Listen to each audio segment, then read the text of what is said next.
Firman Tuhan hari ini kita akan belajar tentang nabi palsu. Siapa nabi palsu itu? Untuk kita tahu nabi palsu, kita harus tahu dulu nabi yang asli. Nabi yang terakhir yang asli siapa? Nah, saya akan bacakan di Ibrani 1 ayat 1 sampai 3. Setelah pada zaman dahulu Allah berulang kali dan dalam berbagai cara berbicara kepada nenek moyang kita dengan perantaraan nabi-nabi, maka pada zaman akhir ini Ia telah berbicara kepada kita dengan perantaraan anaknya yang telah ditetapkan sebagai yang berhak menerima segala yang ada. Ya, jadi nabi itu adalah orang yang menjadi kepanjangan pesan dari Allah. Dia menyampaikan pesan dari Allah. Yang berfirman kepada nabi kalau zaman sebelum Yesus itu adalah cahaya kemuliaan Allah, gambar wujud Allah, yaitu firman yang hidup. Itu menyampaikan pesan kepada nabi, misalkan kepada Bapak Abraham atau kepada Yakub atau kepada Musa, itu untuk disampaikan kepada orang-orang.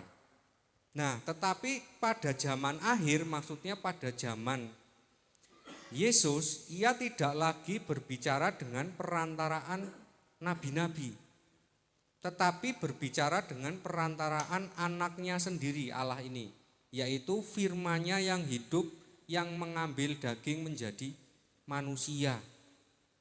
Nah, jadi setelah firman ini menjadi manusia, dia datang juga sebagai nabi yang diurapi.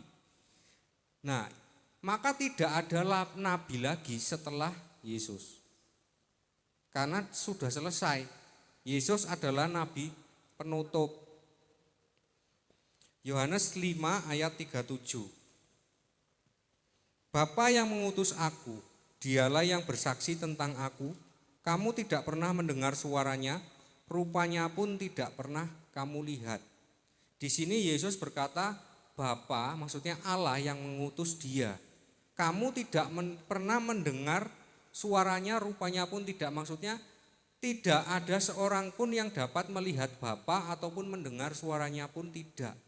Jadi kalau ada nabi atau orang yang mengatakan dapat wahyu dari malaikat, malaikatnya itu tidak akan mungkin dapat mendengar suara Bapa.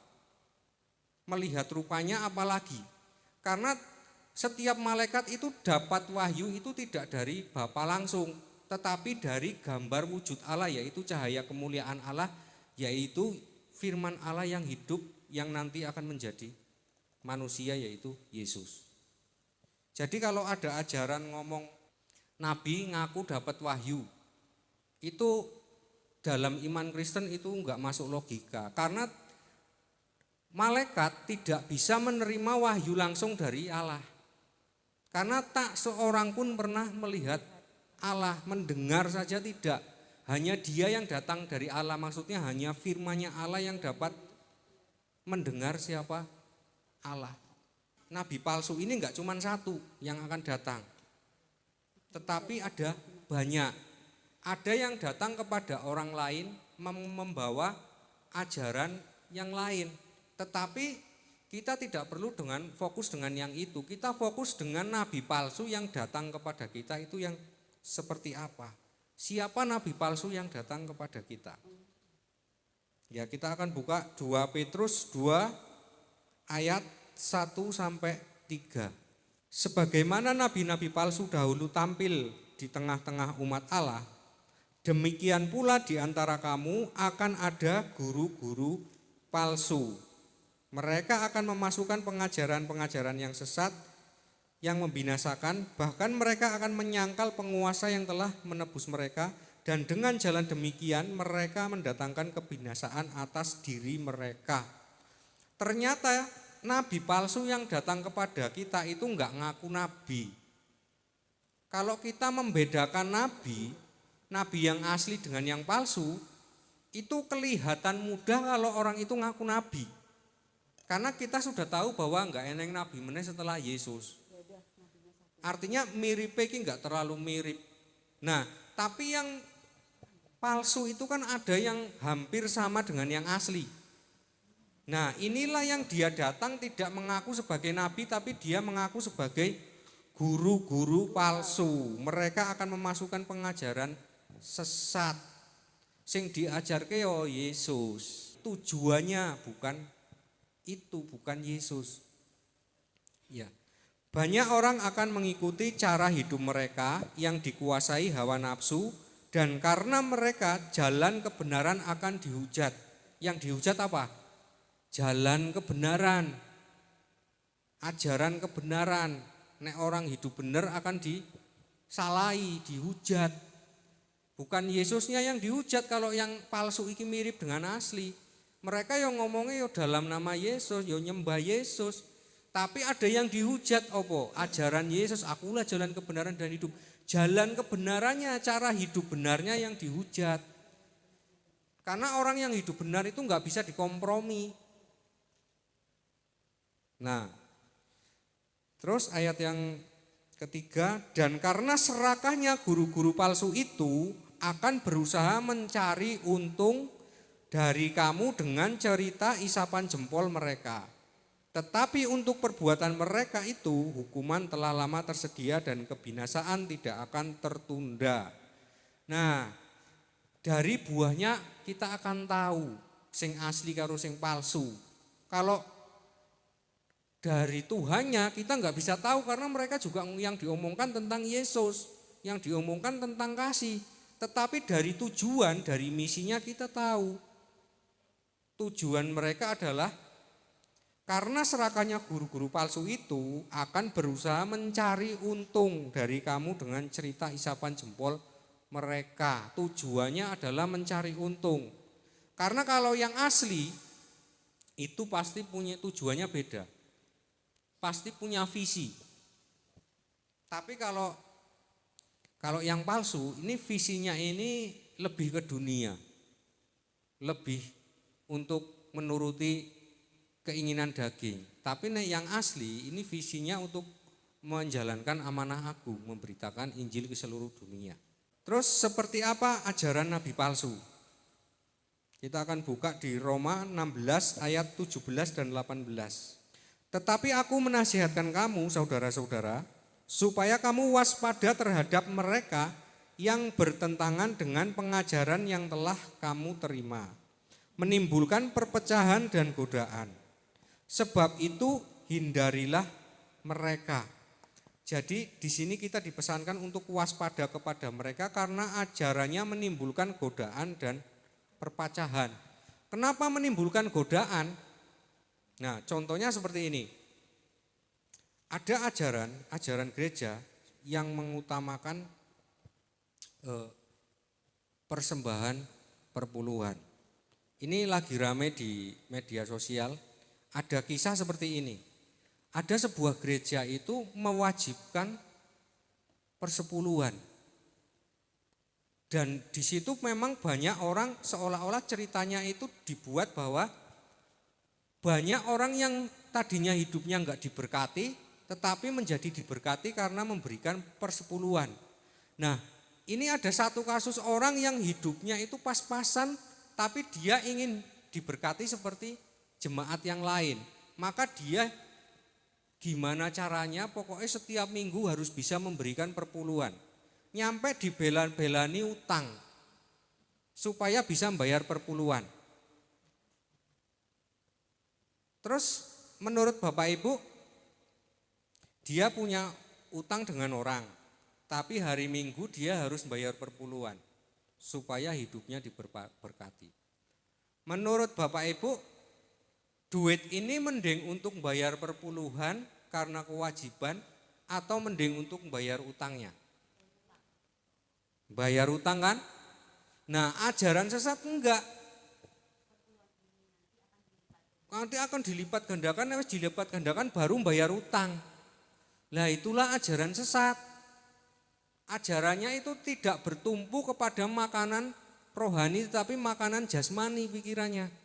Itu ajaran nabi palsu. Karena yang datang kepada kita sebutannya enggak nabi palsu tapi guru palsu. Lek guru palsu itu kan berarti ya kaya zaman Yesus iki ahli Taurat. Ya sekolah kitab. Ahli Taurat itu kan orang yang sekolah kitab. Pengikutnya orang-orang Farisi termasuk. Nah, jadi ini mirip sekali, artinya sama-sama Tuhannya Yesus, sulit sekali dibedakan, tapi kita bisa membedakan dengan tujuannya. Sebab itu hindarilah mereka, sebab orang-orang demikian tidak melayani Kristus Tuhan kita, tetapi melayani perut mereka sendiri. Ini firman Tuhan 2 minggu lalu, Filipi 3 ayat 19, Tuhan mereka adalah perut mereka, Filipi 3 ayat 19.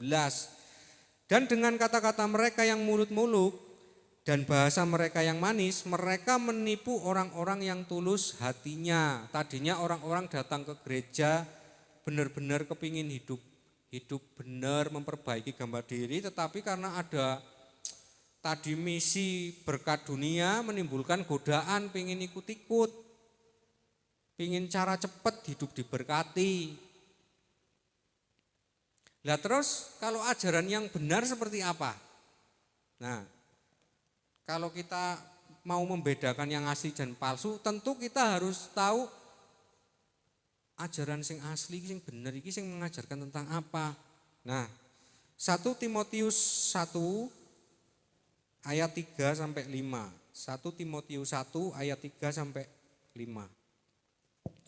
Ketika aku hendak meneruskan perjalananku ke wilayah Makedonia, aku telah mendesak engkau supaya engkau tinggal di Efesus dan menasihatkan orang-orang tertentu agar mereka jangan mengajarkan ajaran lain, ataupun sibuk dengan dongeng dan silsilah yang tiada putus-putusnya yang hanya menghasilkan persoalan belaka, dan bukan tertib hidup keselamatan yang diberikan Allah dalam iman. Jadi ajaran yang benar adalah ajaran yang mengajarkan tertib hidup keselamatan yang diberikan Allah dalam iman. Bukan tentang di sini dikatakan sibuk dengan dongeng. Nanti saya bahas khusus dongeng. Ini dongeng ini maksudnya apa? Dan silsilah yang tiada putus-putusnya yang hanya menghasilkan persoalan belaka. Nah, ajaran yang asli adalah ajaran yang mengajarkan tentang orang menjadi tertib dalam hidup keselamatan yang diberikan dengan Allah. Maksudnya adalah ayat yang kelima.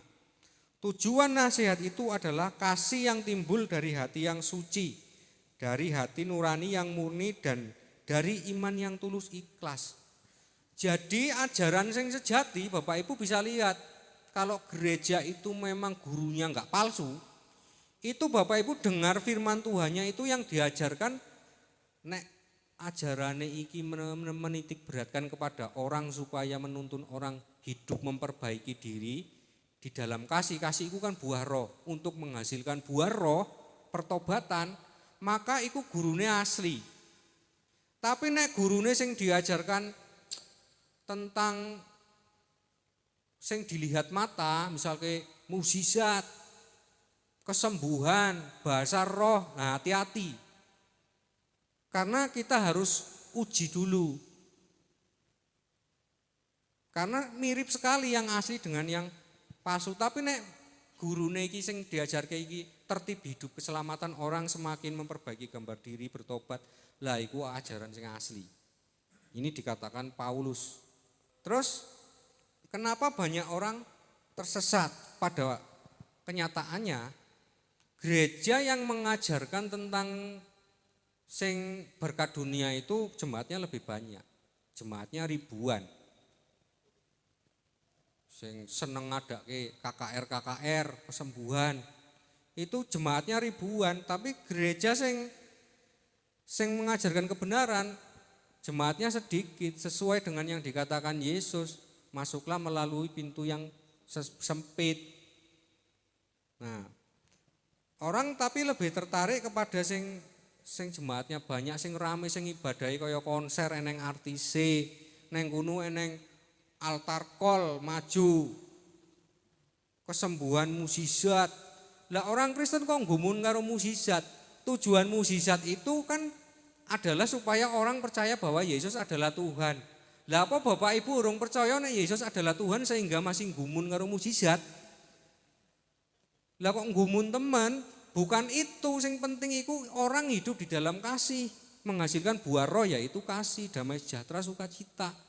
Lah kok hari gini masih nggumun, luar biasa disembuhkan. Eneng KKR tiba-tiba diumumkan di gereja. Sesuk malam Sabtu ada KKR, bawa semua orang-orang sakit, dibawa semua ke sana, disembuhkan. Enggak ngerti, balik esok sakit lagi. Karena palsu, mukjizatnya mukjizat palsu. Lah orang Kristen kok nggumun karo mukjizat. Ketinggalan zaman. Mukjizat itu untuk orang yang belum percaya kepada Yesus, memberi tanda bahwa Yesuslah adalah Tuhan sing sanggup menyembuhkan. Nek wong Kristen ngapain? Wong Kristen sibuklah dengan memperbaiki gambar diri, menghasilkan buah roh. Karena itu yang menyelamatkan. Matius 24 ayat 23 dan 24, saya minta satu orang membacakan. Pada waktu itu jika orang berkata kepada kamu, lihat Mesias ada di sini atau Mesias ada di sana, jangan kamu percaya. Sebab Mesias-Mesias palsu dan nabi-nabi palsu akan muncul dan mereka akan mengadakan tanda-tanda yang dahsyat dan mukjizat-mukjizat sehingga sekiranya mungkin mereka menyesatkan orang-orang pilihan juga. Ya. Kan kadang kalau kita ini baca firman Tuhan seperti ini seolah-olah kalau engkau melihat Mesias ada di sana, berarti engkau nek eneng sing kaya Yesus nang kono. Terus kita jangan ke sana. Mikirnya nabi palsu itu nanti akan secara fisik. Tapi ternyata realnya itu enggak seperti itu. Dia membawa nama Yesus. Kalau realnya ini seperti ini. Kalau Bapak Ibu lihat Mesias palsu ada di lapangan Pahoman menyembuhkan Yesus dalam nama Yesus sembuh. Jangan engkau ke sana. Tapi kini gereja malah diumumkan bahwa sebanyak-banyaknya orang tidak diuji dahulu, harusnya diuji dahulu. Iki tujuan KKR iki apa? Karena kan beritakanlah Injil ke seluruh dunia, jadikanlah semua bangsa muridku. Sing diberitake ya sing urung tau oleh berita to. Nah, lah kok mengadakan konser neng lapangan. Iya lagune ratakan tanah bergelombang, jangan lelah bekerja di ladangnya Tuhan. Tapi faktanya begitu dapat masalah wis lali karo Tuhan. Jangankan ke gereja berdoa wae ora. Lah iku iman-iman orang sing ajaran nabi palsu seperti itu. Dia itu sukacita nek hidupnya diberkati, nek enggak ya enggak. Dia sing dicari mukjizat, berkat. Terus nek ada orang mengalami penderitaan karena berdosa, piye carane supaya didoakan, men diberkati, men disembuhkan, dipulihkan. Padahal dia sedang diproses supaya hidupnya bertobat, tapi orang tidak sabar. Nah, orang Kristen kadang tergoda, artinya wis piye carane cepet-cepet dibawa mendang selamat, mendang dipulihkan. Lah Bapak Ibu enggak sadar diri nek sedang menghadapi hukuman, itu harusnya Bapak Ibu sadar diri, koreksi, menerima hukuman supaya selesai. Tapi orang kepingin cara sing pintas. Makanya sing digoleki guru-guru palsu sing iso nyembuhkan. Pokoknya kalau bisa menyembuhkan, pokoknya guru itu akan pokoknya dipuji, namanya akan tersanjung. Akhirnya dia menghujat Allah karena menyamai diri dengan Allah, pengen dipuji. Padahal itu kekejian bagi Tuhan. Tujuan memberitakan Injil adalah kita untuk membuat orang itu bertobat. Terus harusnya kalau ada ibadah-ibadah KKR seperti itu yang kita belum tahu, itu harusnya sikap kita seperti apa? 1 Yohanes 4 ayat 1 dan 5. Saudara-saudaraku yang kekasih, janganlah percaya akan setiap roh, tetapi ujilah roh-roh itu apakah mereka berasal dari Allah? Sebab banyak nabi-nabi palsu yang telah muncul dan pergi ke seluruh dunia. Mereka berasal dari dunia, Sebab itu mereka berbicara tentang hal-hal duniawi dan dunia mendengarkan mereka. Jadi kalau itu guru palsu atau nabi palsu, itu yang dibicarakan hal-hal duniawi. Berkat yo berkat dunia. Yo ngomongnya seolah-olah ajarannya kasih, tetapi dia kasih iki abstrak, nggak ngerti kasih itu seperti apa. Kasih itu adalah ketika kita itu tadinya hidup dalam kebiasaan hidup dosa, itu kita berusaha menentang kebiasaan dosa itu untuk hidup taat. Itu kasih. Tapi nek ajaran nabi palsu enggak, kasihnya enggak jelas. Kasihnya pokoknya kita harus taat, setia, saling mengasihi, wis titik. Artinya apa? Enggak jelas. Itu bedanya. Dan kita harus menguji, ujilah setiap roh. Terus ending nabi palsu dan pengikutnya itu seperti apa? Ini orang yang sering mengadakan tanda mukjizat. Matius 7 ayat 22 dan 23. Silakan satu orang membacakan. Pada hari terakhir banyak orang akan berseru kepadaku, Tuhan, Tuhan, bukankah kami bernubuat demi namamu dan mengusir setan demi namamu dan mengadakan banyak mujizat demi namamu?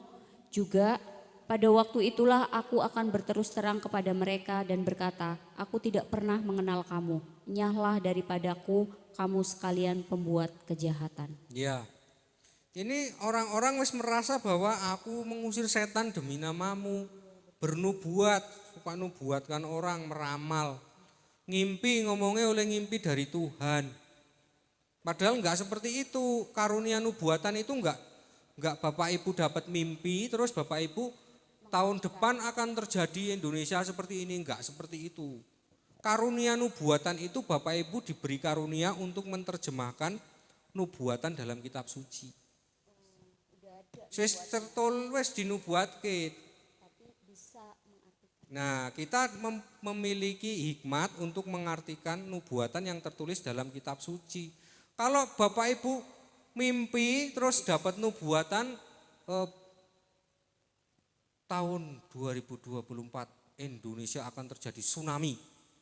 Lah Bapak Ibu podoai nabi palsu, podoai apa ada Allah ngirim memberi wahyu lagi kepada orang baru, padahal wahyune nabi ini selesai terakhir.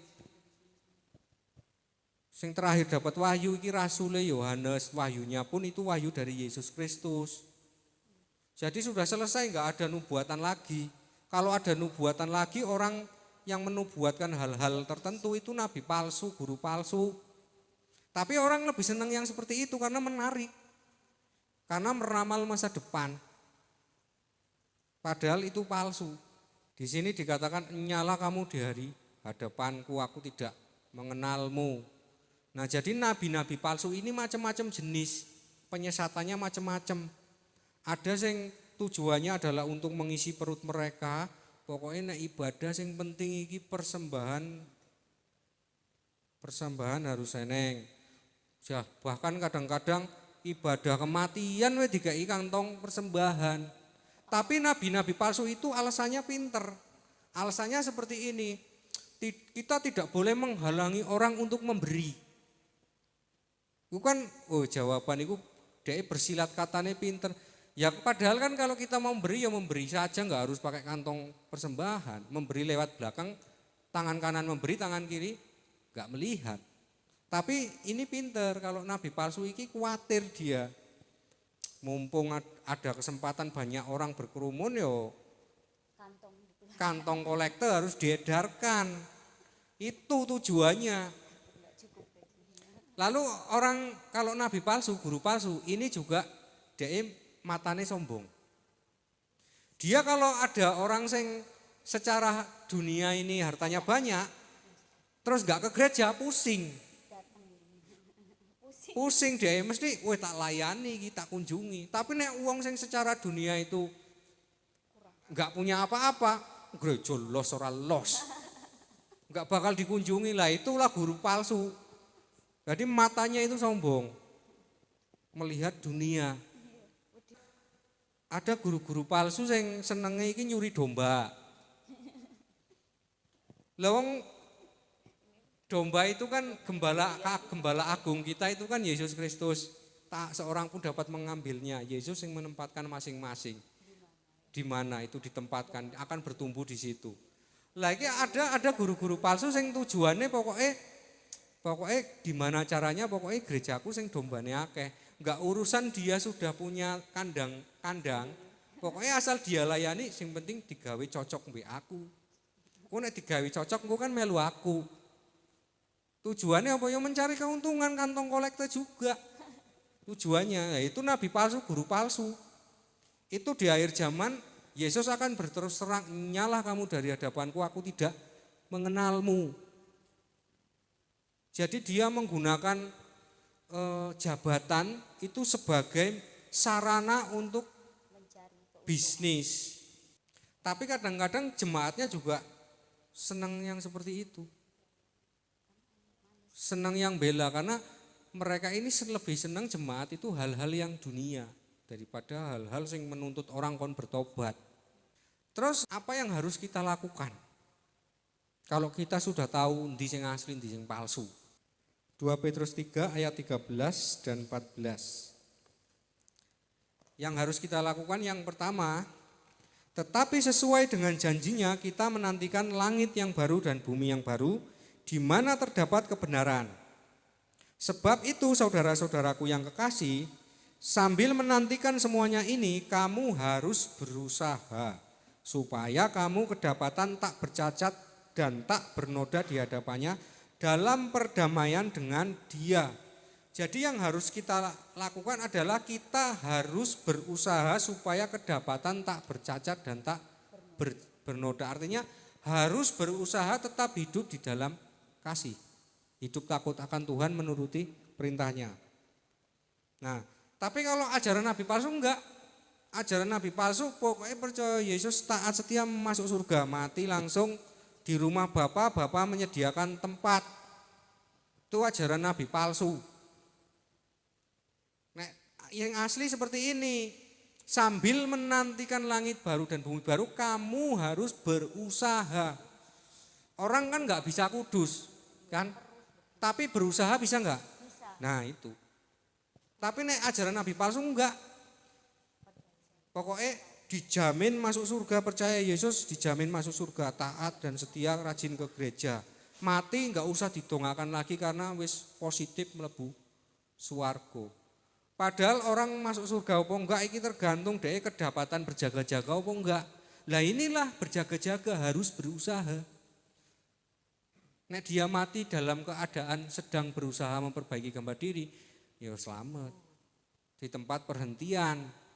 Tapi nek firmane DE iki pokoknya dia didoktrin bahwa nek percaya Yesus itu 100% selamat, ada jaminan keselamatan. Maka dalam pikirannya akan timbul seperti ini. Loh, berarti nek percaya Yesus pasti selamat, ya aku dosa-dosa setitik enggak apa-apa lah.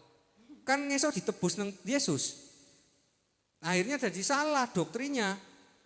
Makanya enggak takut berbuat dosa karena pikirnya aku punya Tuhan Yesus yang menjamin keselamatan. Jadi nek aku dosa sekarang dosa lagi sedikit, sesuk aku ditebus lagi. Akhirnya kepedean. Padahal enggak seperti itu. Kalau dia dipanggil dalam keadaan enggak berjaga-jaga, ya game over. Alam maut.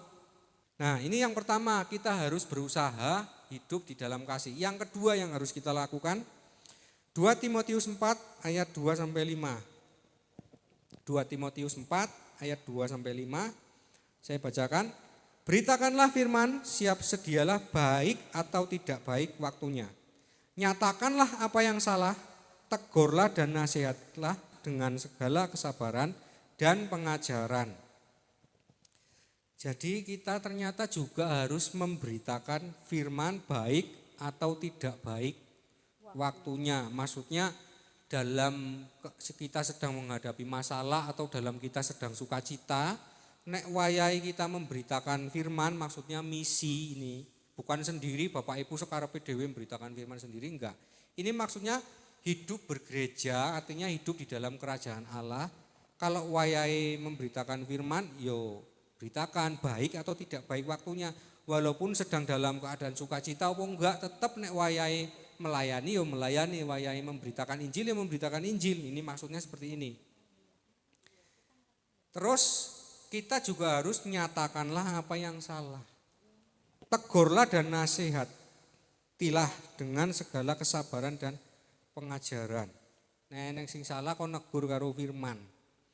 Karena akan datang waktunya orang tidak dapat lagi menerima ajaran sehat. Nah, berarti akan datang waktunya.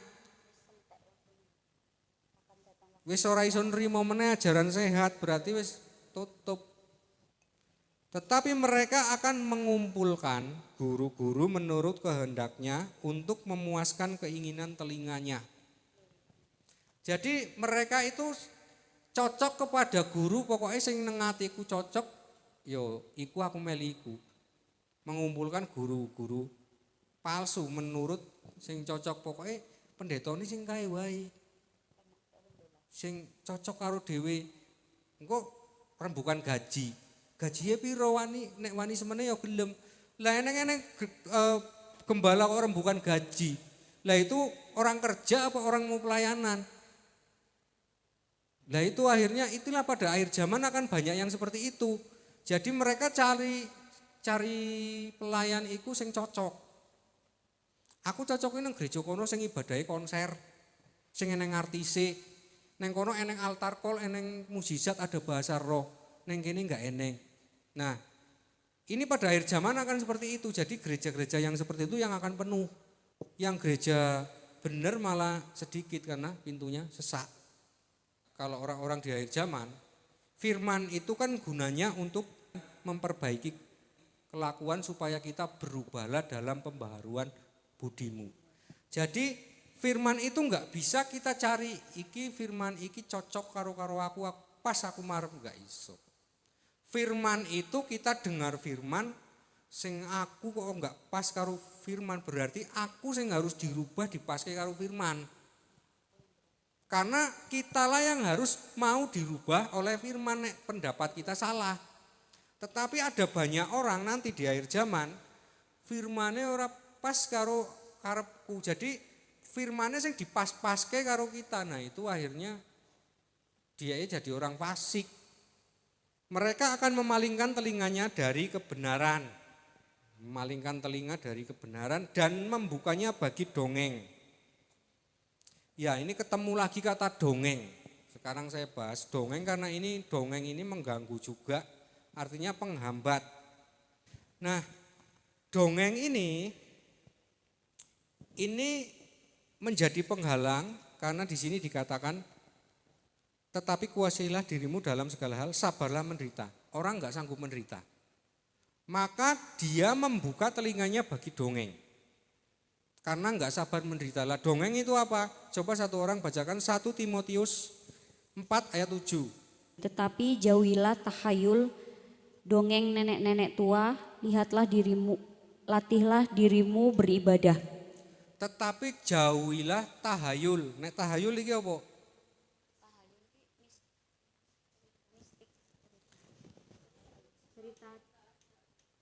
Sing enggak nyata kan, tetapi bisa nyata kalau dipercaya. Nah, sama saja cerita orang zaman dahulu. Kalau orang zaman dahulu kan percaya kalau hantu itu ada. Sekarang ada enggak hantu? Ada Bapak Ibu yang berani taruhan sekarang hantu ada? Enggak ada, karena apa? Saiki wong wis ora padha percaya, nek eneng malah disoting, ya kan? Lah itu tahayul. Ya kan? Sekarang enggak ada, kena eneng malah digawe konten, di syuting. Nah itu tahayul namanya, makanya di sini dikatakan tahayul dan dongeng nenek-nenek tua. Nah nenek-nenek tua itu maksudnya orang-orang zaman dahulu iki dia itu juga seneng ngewehi solusi. Nek orang bermasalah, ini tak ajari carane. Nek orang punya masalah. Nah nek orang enggak sabar menderita, akhirnya telinganya terbuka untuk dongeng. Akhirnya terbuka untuk iki pengikuti nenek-nenek tua. Maksudnya supaya apa? Minta petunjuk. Minta petunjuk, ya iki dari cerita dongeng tahayul ini. Karena merasa bahwa DE iso membantu menyelesaikan masalah ki nenek-nenek tua ini. Nah, akhirnya apa? Inilah yang dikatakan melanggar 10 perintah Allah. Perintah yang pertama apa? Jangan ada Allah lain di hadapanku. Karena ini dongeng ini menjadi penghalang karena orang gak sabar menderita. Esek diproses Tuhan menghadapi masalah, telingane gak kuat akhirnya mendengar dongeng. Karena banyak orang yang percaya kepada cerita tahayul dan dongeng. Bahwa nek orang eneng masalah, iki eneng wong sing iso menyelesaikan masalah. Akhirnya apa yang terjadi? Nek orang membuka telinga kepada dongeng. Akhirnya ada Allah lain, nek eneng Allah lain, maka dia kan harap karena orang ini nggak sabar menderita, pikirnya pokoknya yang penting aku ditolong sapa wae, gelem lah yang penting masalahku selesai. Tapi kalau dia membuka suara kepada dongeng bahkan minta petunjuk, maka Allah lepas tangan. Allah nggak akan nolong lagi. Jadi sing nolong sapa? Ya dongeng tadi. Lo emang roh jahat iso nolong? Iso, roh jahat punya utusan. Tapi dia sebenarnya enggak nolong. Dia cuman sementara. Masalahnya selesai tapi sementara. Podoe dipending tok waktune. Terus nah nanti setelah batas waktu yang ditentukan akan terjadi yang lebih parah. Itu kalau kita minta petunjuk kepada dongeng ini, tahayul. Bisa terjadi iso karena iblis juga punya kuasa. Dia bisa mengsugesti orang, dia bisa ngirim utusan. Tapi Tuhan itu kekejian bagi Tuhan karena Tuhan itu enggak mau diduakan. Akhirnya yang terjadi orang ini sekalipun berdoa, sekalipun berpuasa, sekalipun mempersembahkan korban, doanya enggak akan didengar karena Tuhan sudah memalingkan mukanya. Kenapa bisa seperti itu? Terus kalau sudah seperti itu gimana?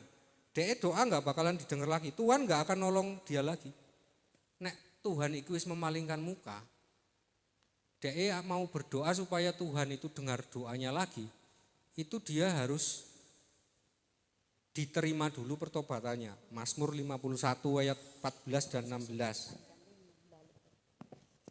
Jadi dia itu perboden lagi ngulang dari awal.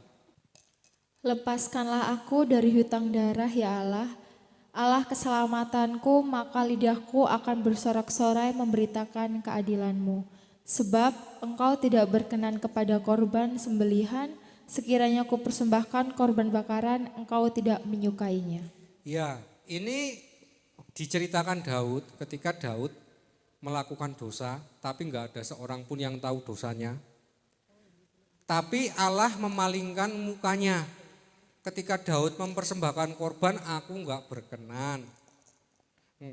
Sekalipun ku persembahkan korban bakaran, engkau tidak menyukainya. Bapak Ibu melayani Tuhan, Yesus enggak seneng. Bapak Ibu berdoa ora dirungokke. Bapak Ibu puasa, aku mau juga mau nolong. Karena apa?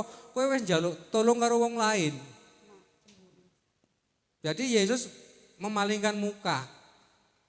Kenapa? Karena di sini dikatakan lepaskanlah aku dari hutang darah karena kowe duwe hutang darah. Nek kowe duwe hutang darah murung diberesi, ya ora iso. Ya ambil hatinya siapa yang punya tebusan darah? Yesus kan? Gimana caranya mengambil hati Yesus supaya Yesus gelem nebus hutang darah itu? Karena utang darah itu enggak bisa seperti ini, kita diem saja, pokoknya wis lah masalahku dilupakan, wis lunas, aku percaya Yesus, gak iso. Bapak Ibu harus seperti Daud, harus benar-benar persembahan yang sejati adalah hati yang hancur. Ini kalau nanti dibaca sendiri lanjutannya, jiwa yang hancur, hati yang patah, artinya pertobatan yang sungguh itulah yang bisa mengembalikan orang jalane tadinya sudah kebablasan perboden, nah ini balik meneh masuk lagi dari tol sing bener. Itu ngulang lagi. Nek Bapak Ibu diterus ke, Bapak Ibu nggak akan diterima, Tuhan nggak akan pernah nolong. Karena kalau kita dapat masalah, kita minta petunjuk dari roh jahat, dari ini dongeng nenek moyang, itu hutang darahnya tetap. Karena di situ ada kerja roh jahat. Kalau kita pakai jasa roh jahat ini nuntut bayaran. Nah bayaran ini dhek njaluke apa? Kan bukan uang, njaluke apa? Hutang darah, tuntutan.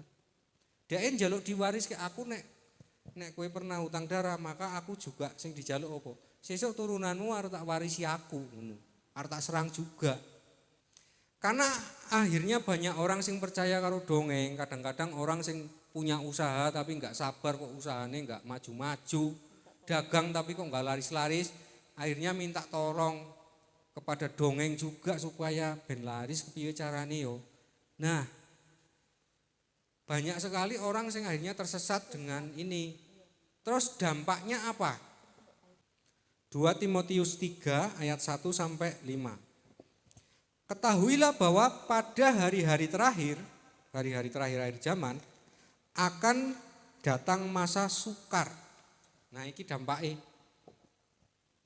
Akhirnya akan ada masa sukar, orang golek duit tanggal banget. Karena orang lebih nuruti apa kata orang daripada apa kata Tuhan. Orang lebih percaya solusi yang diberikan orang lain melalui dongeng daripada solusi yang diberikan Tuhan. Karena apa? Karena enggak sabar menderita pingin ndang rampung. Manusia akan mencintai dirinya sendiri dan menjadi hamba uang. Ini keadaan manusia neng hari terakhir akhir zaman. Manusia akan mencintai dirinya sendiri dan menjadi hamba uang. Yang penting aku oleh duit. Halal apa enggak halal. Mereka akan membual dan menyombongkan diri. Nah, ini membual dan menyombongkan diri. Usaha hasil apa urung yang penting gaya dhisik. Membual dan menyombongkan diri. Mereka akan menjadi pemfitnah, mereka akan berontak terhadap orang tua dan tidak tahu berterima kasih, tidak memperdulikan agama. Lah agama enggak penting. Agi sukacita yo menggereja nek agi neng masalah yo lali. Ini keadaan orang di akhir zaman. Tidak tahu mengasihi, tidak mau berdamai, suka menjelekkan orang, tidak dapat mengekang diri, garang, tidak suka yang baik. Suka mengkhianat, tidak berpikir panjang, berlagak tahu, lebih menuruti hawa nafsu daripada menuruti Allah. Secara lahiriah mereka menjalankan ibadah mereka, tetapi pada hakikatnya mereka memungkiri kekuatannya. Jauhilah mereka itu kon jauhi. Nah kalau orang itu keadaannya sudah seperti itu, orang itu sudah menjadi orang fasik. Itu orang yang harus dijauhi. Nah itu terjadi kenapa? Itulah terjadi karena adanya nabi palsu. Nabi palsu itu menghasilkan akhirnya sing diajar iki menjadi orang-orang fasik.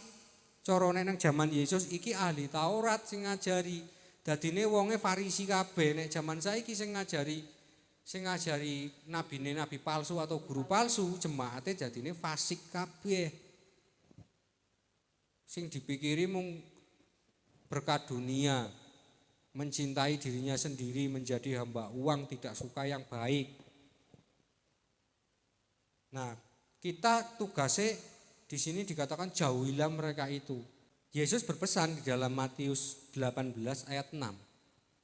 Tetapi barang siapa menyesatkan salah satu dari anak kecil ini yang percaya kepadaku, lebih baik baginya jika sebuah batu kilangan diikatkan pada lehernya, lalu ia ditenggelamkan ke dalam laut. Ini maksudnya adalah anak kecil iki ya memang anak kecil sing percaya kepadaku, sing percaya kepada Yesus. Bapak Ibu, anak besar, orang dewasa sing baru percaya Yesus pun itu disebut anak kecil secara iman. Barang siapa menyesatkan orang ini yang percaya kepadaku, lebih baik orang itu diikat batu kilangan, diceblungkin nang laut. Nah, orang tersesat itu kan karena yang pertama ada yang menyesatkan. Yang kedua karena ragi. Ragi iki ajaran nabi palsu iki ragi juga. Lingkungan itu ya ragi. Nah, ragi ini sangat berpengaruh besar. Bahkan kalau orang buat apa biasanya sih pakai ragi tape yo. Kalau Bapak Ibu mau tahu rasanya tape manis apa enggak, misalkan tape itu di dalam baskom. Bapak Ibu cukup makan satu tahu kan rasanya tape itu semua dalam baskom. Iya kan? Nek satu manis kecenderungannya semua akan manis. Iya kan? Nek satu asam kecenderungannya semua asam. Bapak Ibu juga bisa menilai orang. Bapak Ibu bisa menilai orang dari raginya. Maksudnya seperti ini. Bapak Ibu mau lihat karakter orang itu seperti apa, itu bisa dilihat dari 7 orang terdekatnya dia seperti apa. Karakter watake. Itu orang itu enggak jauh beda dengan itu. Sama seperti tape tadi. Karena apa ragine padha kuwi wong 7. Jadi sing bisa menentukan kita baik apa enggak salah satune ya ragi iki. Kalau aku milih karo ragine saiki sing apik. Mau enggak mau lama-lama jadi baik. Karena ragine baik. Tapi kok aku cocoknya karo sing kae sing enggak apik. Ya enggak lama walaupun tadinya bagus jadi enggak bagus. Bahannya itu sama, seperti tape kan bahannya sama tapi rasanya bisa beda karena raginya beda. Demikian kita juga manusia ini sama pada dasarnya itu dia memiliki ketaatan kepada Tuhan. Tapi dia bisa jahat kenapa? Ya karena raginya itu.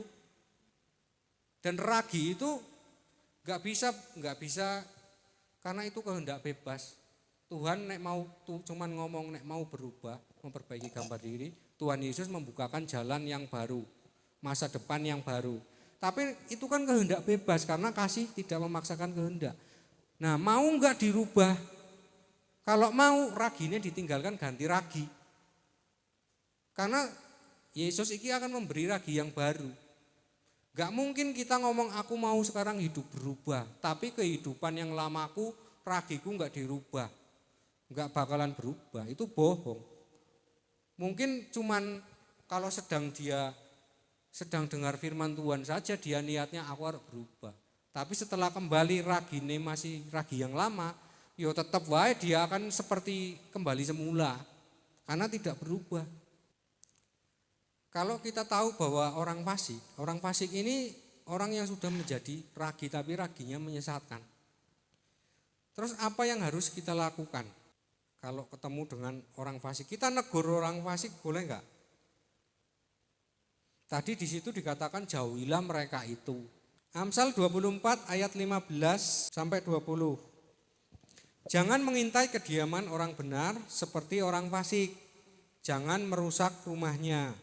Sebab 7 kali orang benar jatuh namun ia bangun kembali. Tetapi orang fasik akan roboh dalam bencana. Ini kerjanya orang fasik.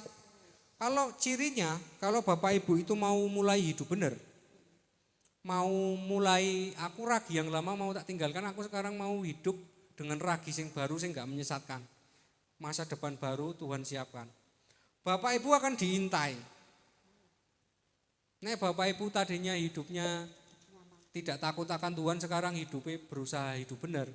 Bapak Ibu akan diintai oleh orang fasik karena orang fasik ini dipakai oleh iblis. Untuk apa? Untuk merusak damai sejahteranya. Tapi di sini dikatakan nek orang itu tetap benar, tetap sabar, maka sekalipun 7 kali jatuh, maksudnya sekalipun berapa kali pun jatuh, orang benar itu tetap bangkit lagi. Tetapi orang fasik akan jatuh dalam bencana, malapetaka. Tetapi kalau orang fasik jatuh dalam bencana, ayat 17, jangan bersukacita kalau musuhmu jatuh. Jangan hatimu bersukaria kalau ia terperosok. Supaya apa? Supaya Tuhan tidak melihatnya dan menganggapnya jahat. Lalu memalingkan murkanya pada orang itu. Nah, akhirnya nek kita iku bersukacita karena orang fasik jatuh, Tuhan sing murka dadi ora sido. Sing murka dengan orang fasik jadi enggak jadi karena kita ikut murka. Jadi kita harus jangan ikut marah, tapi kita dipampar pipi kanan, berikan pipi kiri, artinya memberi tempat kepada Tuhan sing membalaskan. Iya. Jangan menjadi marah karena orang yang berbuat jahat. Jangan iri kepada orang fasik, nggak usah iri kepada orang fasik. Kalau orang fasik itu hidupnya enak, itu mau kelihatannya doang. Kalau orang fasik itu hidupnya bahaya, itu pura-pura bahagia. Orang fasik itu nggak punya kebahagiaan, damai nggak punya. Kalau orang fasik itu hartanya banyak lah, mungkin utangnya lebih banyak. Karena biasanya seperti itu, orang fasik itu nggak ada berkatnya. Berkatnya itu ada karena dia biasanya nipu orang. Jadi percuma, nanti akan jatuh dalam bencana juga. Nggak ada gunanya. Karena tidak ada masa depan bagi penjahat, pelita orang fasik akan padam. Nggak eneng masa depan untuk penjahat. Orang fasik ini jatuh ya wes game over, nggak bakal bangkit lagi, selesai. Beda dengan orang benar. Orang benar jatuh bangun ya tetap bangun. Itu bedanya. Orang di akhir zaman ini akan banyak senang bergaul dengan orang yang fasik. Karena orang yang fasik itu orang yang lebih cepat naik, tapi kok nanti begitu jatuh. Nek orang benar itu enggak, orang benar itu lama diproses dulu, tahan dulu, menderita.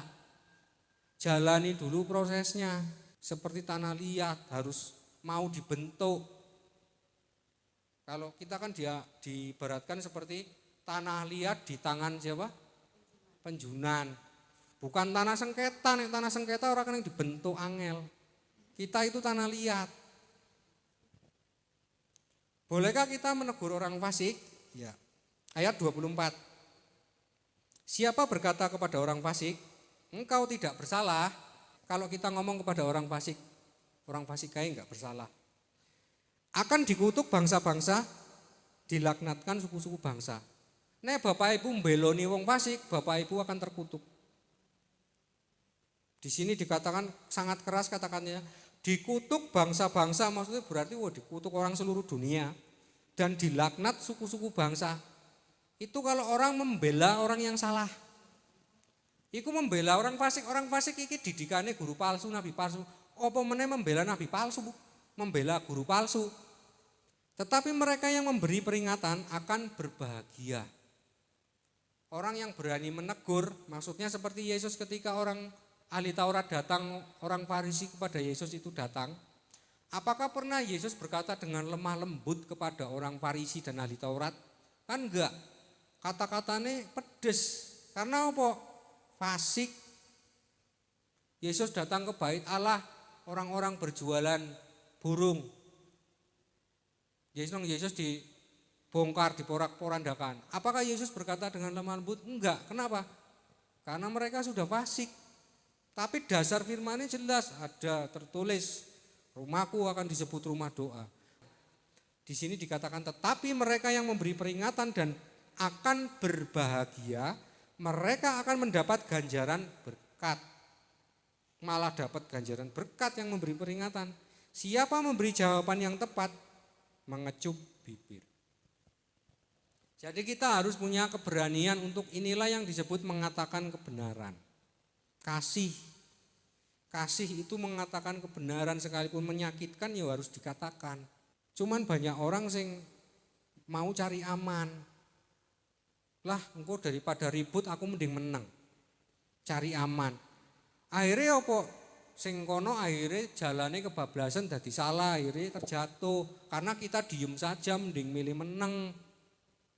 Enggak negur, padahal di sini perintahnya suruh memberi peringatan, upaya apa? Berkat. Lah Bapak Ibu ora gelem berkate, ora wani negur, makanya enggak gelem berkate. Nek gelem berkate kudune wani negur, berani memperingatkan. Nah kalau sudah enggak bisa diperingatkan, nek wis enggak iso diperingatkan seperti pengkhotbah yang terakhir kemarin. Artinya mong dinubuatke wae sesuai dengan kitab suci, ketahuilah bahwa semuanya itu akan mendatangkan kamu kepada penghakiman. Kalau orang sudah tidak bisa ditegur, sudah tidak wis enggak gelem diluruske jalane, kon hidup normal supaya Tuhan memberikan masa depan yang baru. Maka orang itu enggak usah ditegur lagi. Enggak usah ditegur lagi, yo kita tetap baik, tapi enggak usah kita atur lagi, wong enggak gelem diatur, ngapain diatur? Ben ngatur dhewe. Tetapi ketahuilah, kita cuma ngomong ketahuilah, endingnya nggak bakal bagus. Endingnya akan membawa ke dalam penghakiman. Cuman kan manusianya kadang kitane sing memang karepe iki nih sing nggak sabar. Nggak sabar kok orang lain tidak bisa menjadi seperti yang aku harapkan. Ya nggak bisa lah, wong Yesus yang nyiptakan manusia wae, kok manusia nggak bisa seperti yang aku harapkan. Adam kowe kudune aja makan pohon pengetahuan, harusnya nek istrinya Hawa makan pohon pengetahuan, yo Adam ojo, harusnya Adam nurut Allah. Tapi Adam yo makan juga karena Adam nurut istrinya. Apalagi kita mengharapkan orang lain kok kudune ngene lho, tapi orang ini yo enggak iso. Harusnya Bapak Ibu yo sabar saja, yo terima saja, karena menerima hukuman rimo itu lebih aman. Karena orang yang mau menerima dan mengakui kesalahan dan bertobat itu akan disayangi Tuhan. Akan dibukakan masa depan yang baru. Tapi Bapak Ibu harus siap, ragi yang lama harus dibuang, ganti ragi yang baru. Karena kita harus berusaha, ada usaha untuk aku mau hidup memperbaiki diri, aku mau Yesus membukakan masa depan yang baru. Kalau kita nggak ada usaha, nggak iso. Kalau kita tidak berani meninggalkan ragi yang lama, nggak akan pernah terjadi. Itu cuman dongeng, itu cuman harapan hampa. Apalagi kalau merasa bahwa aku bisa sukses sendiri, aku akan buktikan. Alah, iku podo karo Esau sing nang bapake kon goleke, pergilah ke padang cari hewan buruan, bawalah kepadaku. Alah, kedhesekan Yakub adine wis nggawa loro. Nggawoke nggodheki dhewe kambing karo nggawoke nggo Esau sing isih golek nang padang gurun. Ketinggalan zaman. Kenapa? Karena Esau mengeraskan hatinya. Karena enggak ada berkat. Berkat iki hanya ada ketika kita ada di dalam ketaatan mau hidup memperbaiki gambar diri. Ya, ini firman Tuhan hari ini tentang nabi palsu sampai di sini. Nah, inilah bahayanya nabi palsu. Nabi palsu enggak ngaku nabi palsu, tetapi adalah guru palsu. Kalau orang ikut ajaran dalam guru palsu, maka ia keadaannya di akhir zaman akan menjadi orang fasik. Maka kita harus tetap artinya punya keberanian untuk mengatakan kebenaran. Tapi Bapak Ibu harus sabar menderita karena orang benar itu sedikit. Nek orang sedikit benar itu banyak enggak pas karo firman Tuhan. Karena Yesus ngomong pintunya sempit. Sedikit sajakah yang dapat diselamatkan? Yesus guru ngomong, berjuanglah masuk melalui pintu yang sesak itu.